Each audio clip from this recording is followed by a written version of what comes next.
Hello there. Welcome back to That Trucker Life.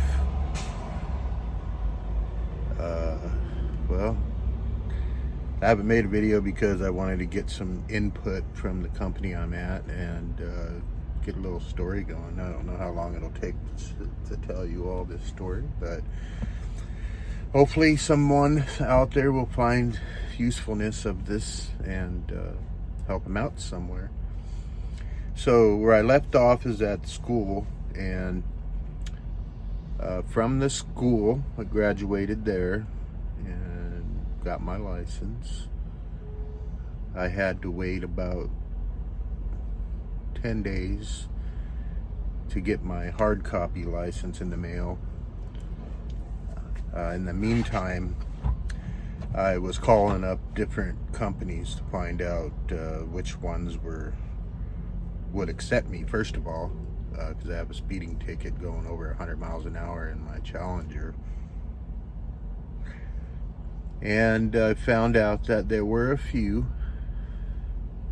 that were willing to take me. However, the one that I went with is based in South California, and I wanted to kind of keep it to the West Coast just to start out with, as opposed to the other companies that ran all 48.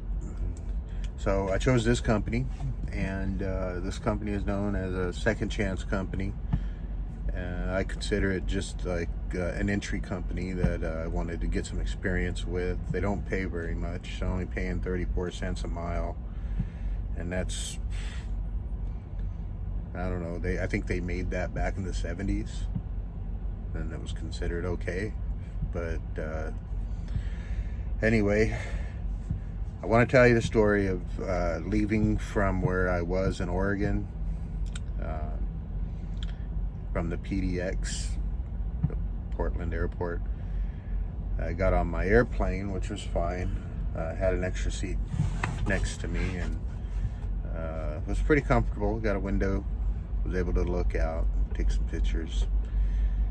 Got out over there, plane took off, got all the way down to Las Vegas, which didn't take long. It was about 2-3 hour trip. Got down to Las Vegas, got out, got inside the terminal. Immediately this, I guess she was a hooker, I don't know, started following me. Kind of felt like I was being followed, so I did a circle, and sure enough, yeah. So I got away from that and went over where my next plane was taking off, sat down, waited, and got on that one. And it took me over to Ontario from Las Vegas, Ontario, California. And from there, I got out of the airplane, out of the terminal, waited outside by the curb, and called an Uber, and paid for the Uber myself. And they said that they would reimburse me, so I sent them the receipt later, afterwards. Now this is where the fun begins. So I get in the Uber, and a guy named Zed, nice driver, quick, fast, you know, wants to get you where you're going.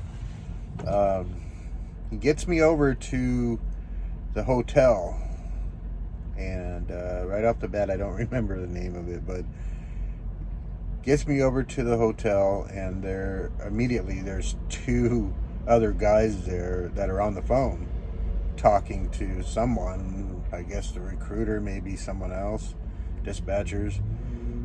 They are waiting for the same reason I am, and they're outside this motel, and the motel apparently is booked up and doesn't have any room. So this is 1:30 in the morning when this is going on. I mean, I left pretty early in the day to get to the airport in Portland, and you know, I mean, my day was already full. It was time to go to bed. I was tired.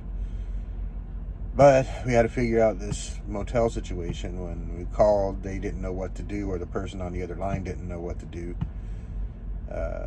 Found that really, like right off the bat, I was like, really? Like, who does that?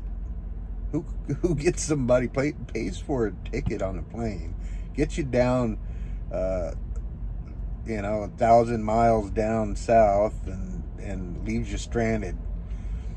But apparently it was just, some delay in communication from what I've seen. And they got us over to another motel after we had walked around the town looking for a vacancy in other motels. And finally got to a motel. I think it was the Roadside Inn or something like that. Roadway. Got there, got my own room. And that was fine. It was nice. It was short-lived because it was about, at that time, almost 4 o'clock in the morning. And we had to be up at 6 and leave by 6:30 and over to the orientation by 7. And so far, what I figured out is like a hurry up and wait kind of thing with this company. They want you there so you can wait and be ready for when they need you kind of thing. Got to the orientation, and everybody just sat down, and it's kind of like a boring paperwork kind of thing, going through if you have your physical card, your medical card, and all the paperwork that you get from graduating or whatnot. I mean, there's all sorts of people there, all walks of life. Some are experienced, some are just fresh out of school like me. But there was probably, I'd say, a good 30 people in that orientation sitting down on these black sofa chairs that were leather, or supposed to be leather, all ripped up on the arms and flapping pieces all over the place. Kind of looked like a movie theater setting, a walk-in. And yeah, it looked like it just been abandoned or something, and now there's people. But so that was okay. I mean, besides the boogers I seen wiped on the arm of the chairs, and let's see what else.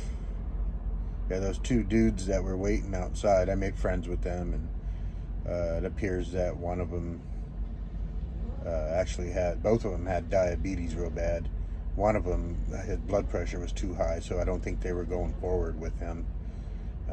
Which I told him, you shouldn't be drinking, man, if you have diabetes. And this was like the night before we're going in to get our drug test and physical, which I didn't have to do the physical. I already had my physical, but the drug test itself was coming up, and we actually did that the first day, but his physical was coming up the next day.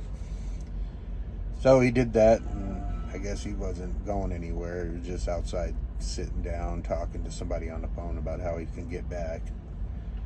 But the other dude is the dude I finally was sharing a room with, because they bunk you in a room with another person.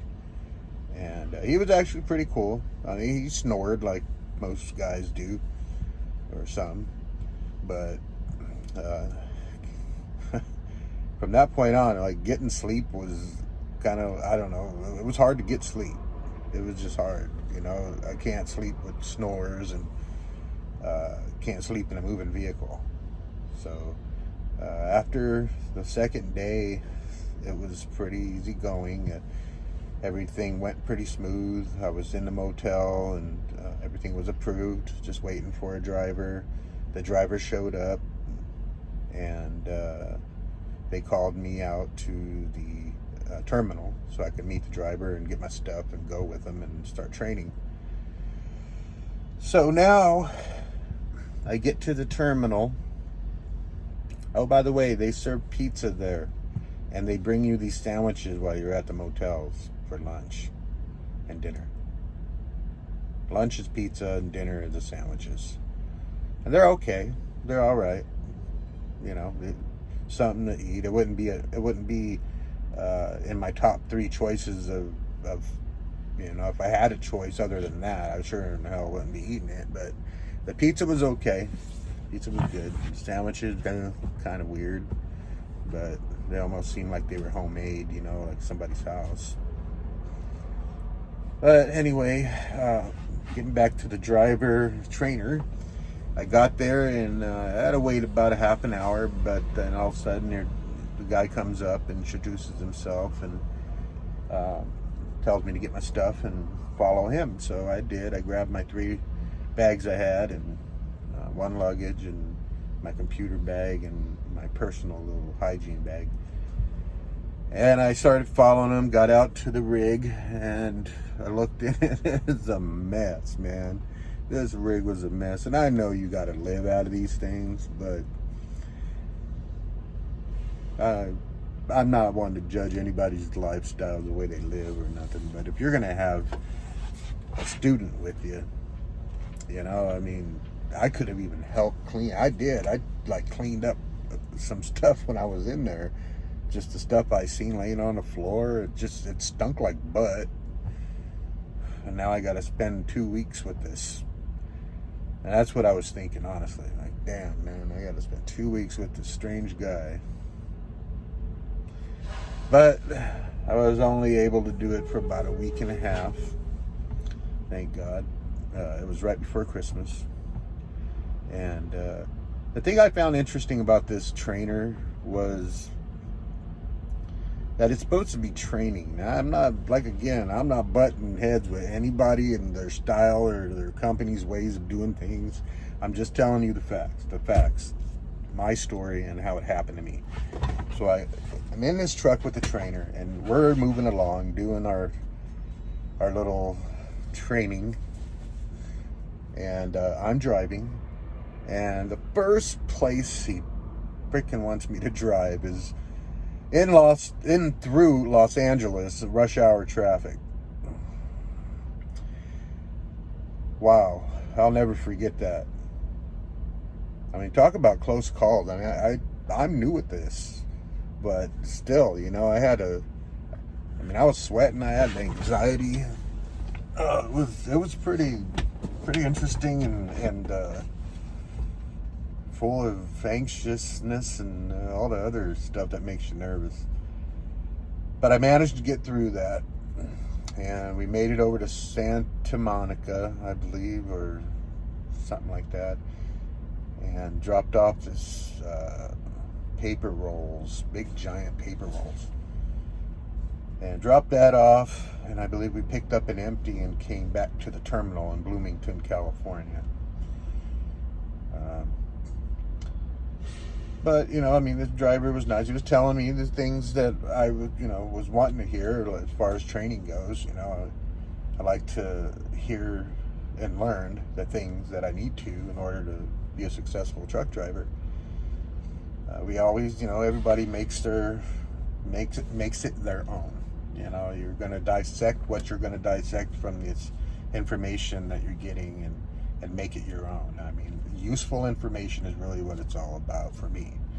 I need all the useful information, and I got to dissect it from the words that these people spit in my ear. And this guy here, he had a really strong Southern Georgian accent and kept calling me partner. Got it, partner. Which was okay. I didn't say nothing about that. It was just kind of funny, but really, really nice guy. We got to the point where, we just kind of bobbled around. We waited. We drove somewhere. It was the wrong place. He decided to drive, and then we wound up going over to some place around where his house is in South California along the coast, and parked over by a Ross Dress for Less parking lot on the side. There was one other rig there, but we parked there for the night. It was the first night, and he told me to sleep on the bottom, that I could have that bunk, which I'm cool with because I'm a big guy. I don't want to be jumping all up in there. But anyway, being a smaller guy as he was, he jumped up on the top bunk, and we both slept. I think it was probably 2 or 3 hours worth, and that was it. He was up and ready to go, and me too. I was up and ready to go. Now, we went back to the terminal to pick up a load that was going up to Troutdale, Oregon. Now, we got that load and we started heading out. I don't think we stopped to sleep for a couple days. It was all like as if you were a team doing teamwork on team drivers, which I wasn't cool with. You know, if you're going to be training somebody, don't you think you need to be with them and train them and don't just leave them to drive? So, being the person that I am, I like to dissect, like I said, all the useful information. I already know how to drive. I mean, I can keep my hands on a wheel and I know cautions and blah, blah, blah. You know, got a good eye for driving. I always like driving, so that's one good thing that I knew I would be okay with. Braking was interesting. I mean, he did tell me about the braking, and I already knew about stab braking and, you know, using the Jake brake and all that stuff, but he kind of showed me more or less when and how to use it and blah, blah, blah. But he slept. He just slept. Slept and slept and slept and slept. If I jerked on the brake a little bit, he'd open up the curtain and peek out. Everything all right? I'm like, yeah, everything's okay. And it went on like that for a week and a couple days. A week and a couple days. And then I finally blew up on him because he was kind of doing this thing when he'd show you the Qualcomm.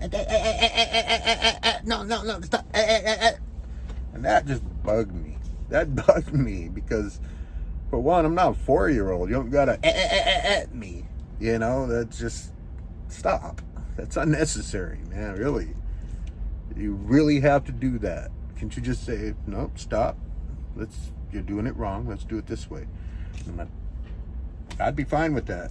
But all this, I have no idea where that was coming from. Apparently it works for him and the other guys that get trained. Can't speak for them, but as for me, yeah, I was, you know, you're cooped up with somebody for over a week.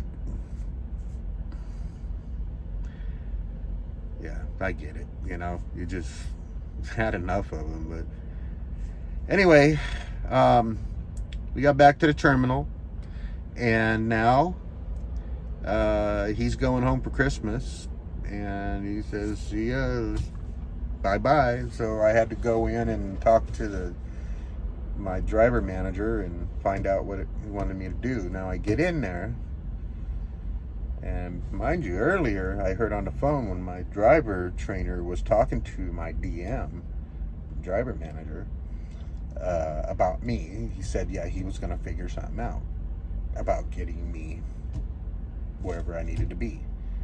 And he wasn't there when I walked in there. So I had to talk to someone completely different about my situation and where I was. And so this guy, nice guy, he decided to graduate me after a week and 2 days and put me in my own truck.